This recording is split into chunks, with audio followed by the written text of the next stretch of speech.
Bonjour et bienvenue à notre troisième capsule qui s'intitule Nos expériences personnelles par rapport aux investissements financiers. Je vais commencer avec les miennes par rapport à la bourse. Moi, mon tout premier investissement, ça a été Tesla. Moi, j'avais entendu à la radio là, que l'action de Tesla avait baissé de 20 en une journée. Puis là, moi, je me suis dit, c'est un bon prix pour acheter. Là, c'est le temps d'acheter quand c'est en bas. Donc, j'ai fait affaire avec un conseiller financier, puis lui, il m'a acheté des actions de Tesla.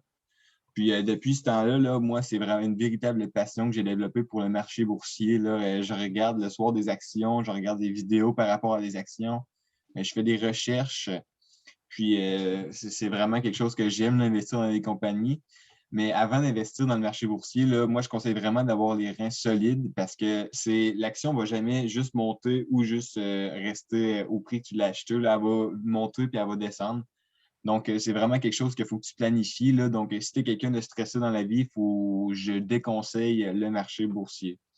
Le marché boursier, justement, là, ça monte puis ça descend. Puis si tu ne paniques pas, là, c'est vraiment un bon investissement.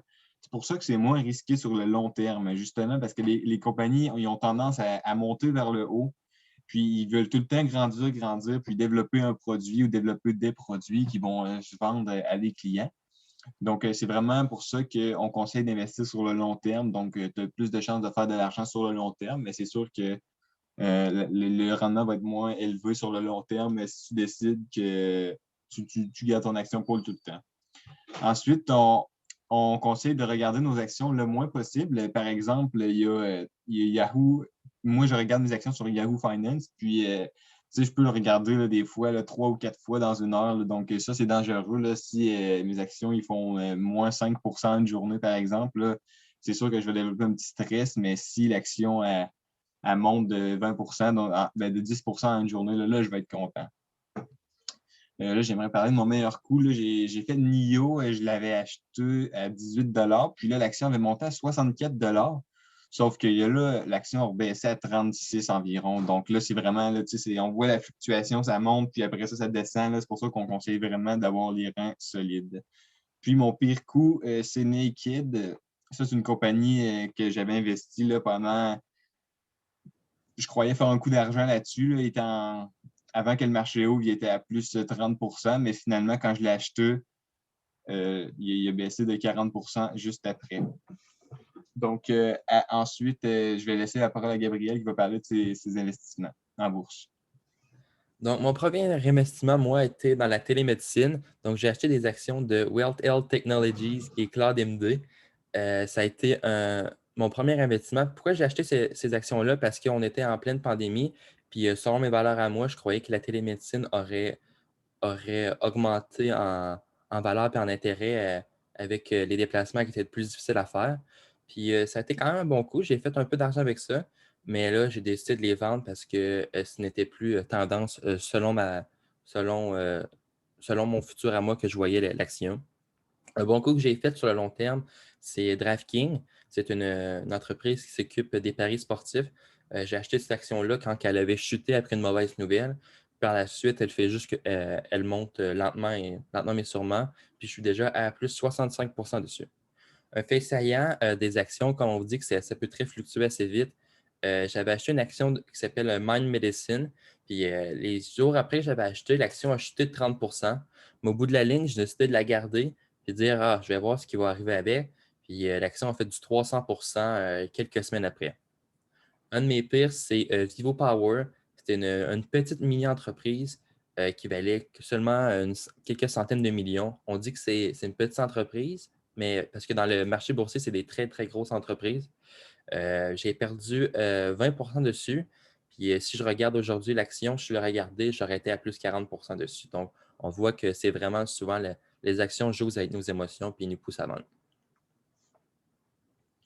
Donc, ensuite, on va parler des livres qu'on a lus sur les finances personnelles. Moi, personnellement, j'ai lu 4 livres qui ont lien avec ça. J'ai lu le premier, c'était One Up on Wall Street. Wall Street, c'est un livre qui parlait vraiment de qu'est-ce qu'il faut savoir avant d'investir dans une compagnie ou qu'est-ce qui était vraiment important là, avant d'investir, qu'est-ce que tu dois faire, qu'est-ce que tu ne dois pas céder. Ensuite, j'ai lu Liberté 45, et Gabriel va en parler parce que lui aussi, il l'a lu. J'ai lu aussi le livre « En as-tu vraiment besoin » de Pierre-Yves McSween. Ça, c'est un livre qui montre un peu comment que tu peux économiser de l'argent, justement, parce qu'il y a des items que tu as besoin dans la vie, d'autres que non. Donc, il faut vraiment, c'est un livre pour justement planifier un petit peu là, ta vie personnelle avec les finances.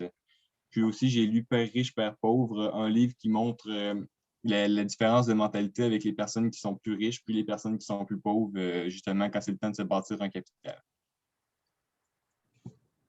Deux lectures que je recommande, moi, c'est Liberté 45 et Parce que mon père est riche. C'est deux livres que j'ai lus très récemment qui m'ont marqué. Pour commencer, Liberté 45, je trouvais que c'est une bonne définition de la réalité. Donc, c'est un livre écrit par Pierre-Yves McSween aussi.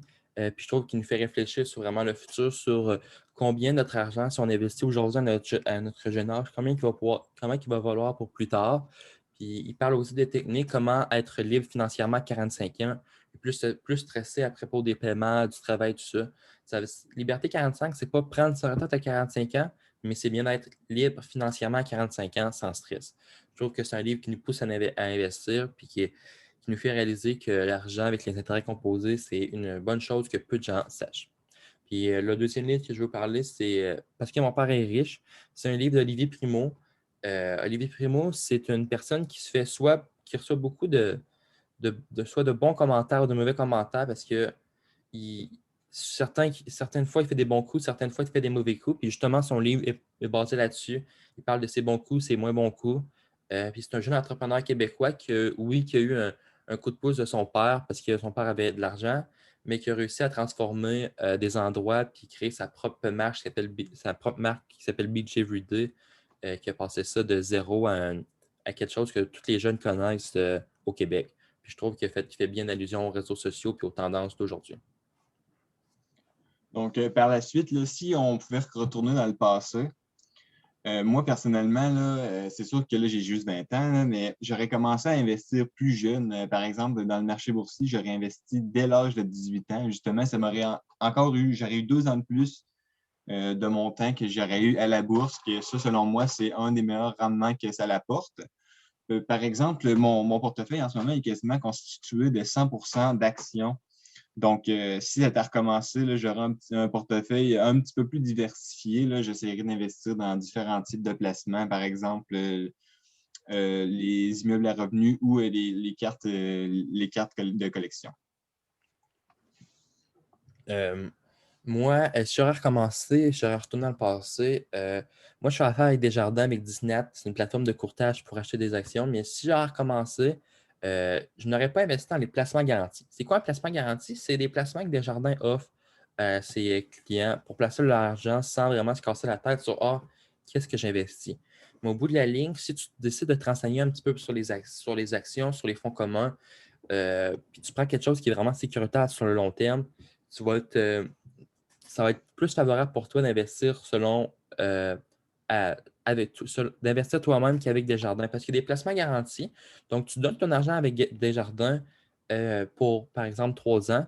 Puis au bout de la ligne, ton placement va faire 4 ou 6 En fond, ton placement va juste suivre l'inflation.